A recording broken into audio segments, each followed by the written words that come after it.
Je ne clôturerai pas cette vidéo sans parler du pouvoir du dollar américain.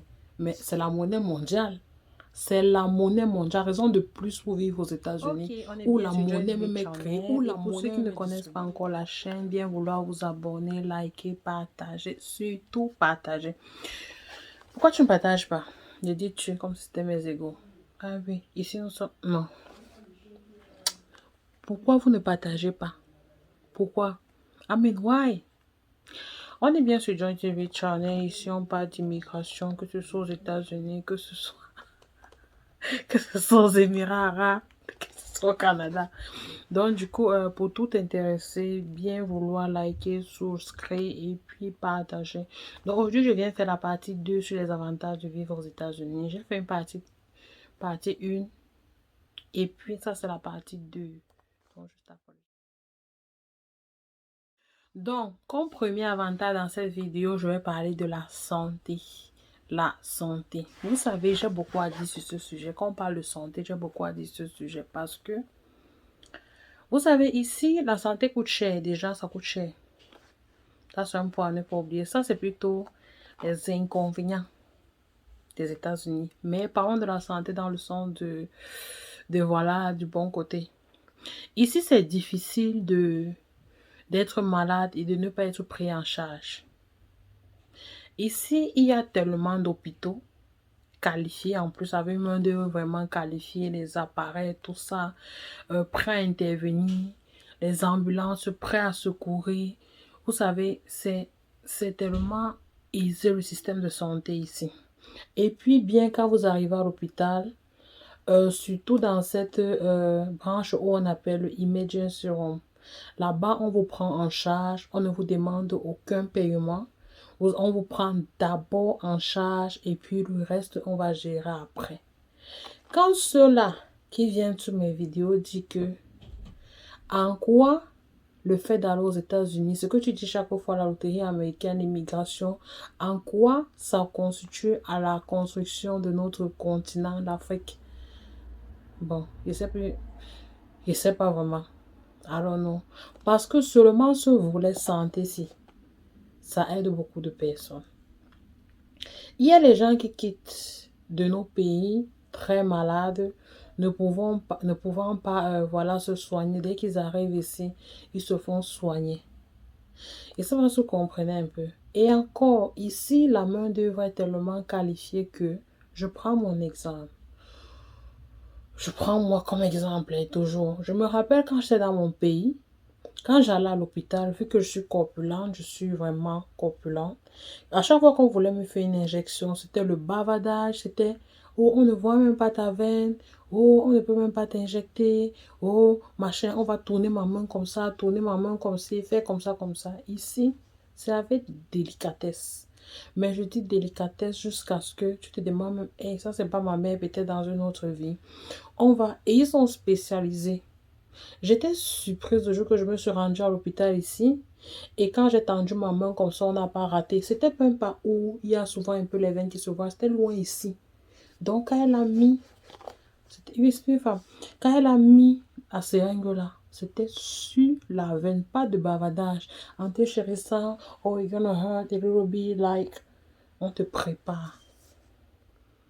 La santé ici dans ce pays, c'est quelque chose. Seulement même sur cette vidéo, je peux parler. Donc, je peux seulement même pour ça, je peux venir aux États-Unis. Parce que la santé ici, vraiment, c'est quelque chose de waouh. Tu es soigné avant que les billes, les factures après. D'abord, on te soigne. Donc, et on va parler même des ambulances ici. Quand il y a accident à 16h, 1 minute, à 16h05, l'ambulance est déjà là. Et les ambulances ici sont constituées de telle sorte que ce qui est à l'hôpital, tu ne peux pas mourir quand tu es dans l'ambulance. Si tu devais mourir, c'est comme à l'hôpital, tu devais mourir. Donc, le système de santé ici est prêt. Donc, seulement pour ça, là, tu peux vivre ici. En deux, on va parler du travail. Le travail aux États-Unis. Le travail. Si tu quittes où je suis assise ici, tu pars seulement au store qui est ici à côté. Tu vas avoir au moins 5 personnes qui sont en train de recruter. Le travail, c'est partout. Tellement il y a le travail et les opportunités. Donc, quand le travail, ça ne te plaît pas, tu quittes, tu pars où tu veux. Si cela ne te plaît pas, tu quittes, tu pars où tu veux. Et surtout que quand tu travailles, généralement quand on fait les boulots là, on fréquente. Après quand tu finis, tu pars seulement. Donc c'est comme ça. Le boulot, tu te fais un travail de 8 dollars. Après tu vois que non, tu pars, tu trouves pour 7 dollars. Au fur et à mesure, donc le travail c'est partout. Si quelqu'un est ici et ne travaille pas, c'est pas parce qu'il n'a pas vu le travail. C'est peut-être parce que le salaire ne le convient pas. Ou encore, il est occupé. Par exemple, il y a d'autres personnes qui sont obligées de rester à la maison. Par exemple, les mamans au foyer, tout ça. Mais pas parce qu'elles n'ont pas trouvé le boulot. Et ce n'est que le boulot là. Partout, il y a le boulot. Je dis bien partout. Le boulot, c'est pas dur comme dans nos pays que pour avoir le boulot, il faut faire comme ça. Des fois, il faut connaître les gens pour avoir même les boulots de balayeur dans nos pays. Il faut connaître quelqu'un. Ici, c'est pas comme ça. Ici, là, le boulot là, c'est pas la sécurité ici, vraiment, elle est primordiale, ça ne joue pas. Donc, une fois que tu contactes le numéro indiqué là, directement, on a ton secours. Ici, ça ne blague pas. Déjà qu'il y a l'autorisation de port d'armes. Donc, du coup, ça fait ils sont prêts à intervenir à tout moment. Tu te demandes souvent que mais ils ont démarré la voiture quand? Que ce soit en termes d'incendie, en termes de fusillade, en termes d'accident, en termes de... Ils sont prêts à intervenir. Donc, c'est dans les minutes que je suis. Généralement, c'est dans les maxi 5 minutes. Ils sont là. Quand vous êtes en train d'appeler, là, on est déjà en train de vous localiser. Et tenez-vous tranquille. Quand vous appelez déjà, quand vous avez dans lancé le numéro d'urgence et qu'après même, vous ne voulez plus, ils seront déjà là, on a dans localisé. Donc, c'est comme quand vous appelez, quand vous voyez les films américains, là, c'est ça en fait. Une fois que tu as lancé l'appel pour dire que tu es en danger, on doit venir jusqu'à on te voit, on te pose la question que, ok, que tu es plus en danger, c'est vrai, on te pose la question. Et généralement, on te charge si c'est faux. Donc, ici, là, la sécurité est là. Donc, du coup, c'est du tic au tac, quoi. Comme tu appelles, on est là. Mais donc, c'est un peu ça. Continuer vraiment. Sans parler du pouvoir de la green card. Du pouvoir de la green card. La green card, en fait, c'est cette petite carte verte là. Que quand tu as. Qu'est-ce que je vais vous dire? Avec la green card, tu peux aller dans plein d'autres pays sans demander de visa.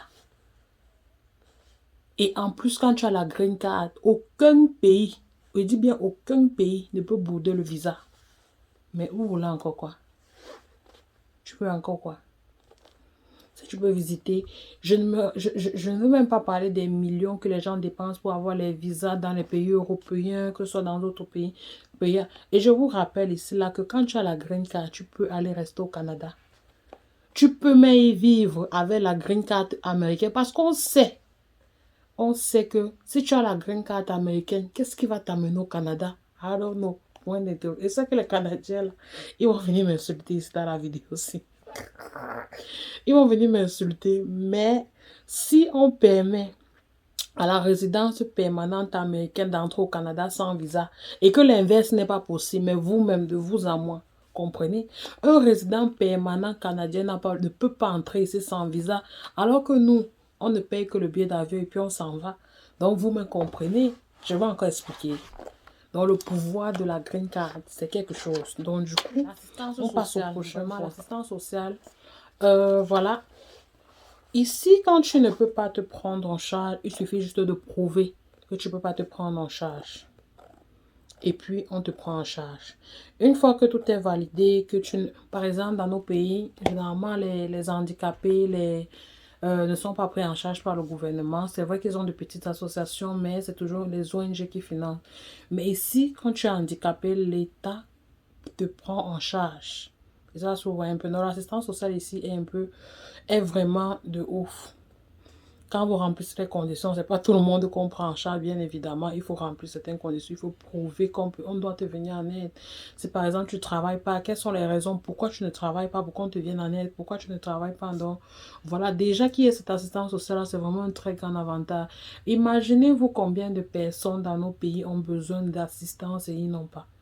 Donc, vraiment, ce n'est pas un avantage. Du dollar américain qui est vraiment la monnaie, voilà, la monnaie mondiale, la monnaie là, voilà, qui est la monnaie.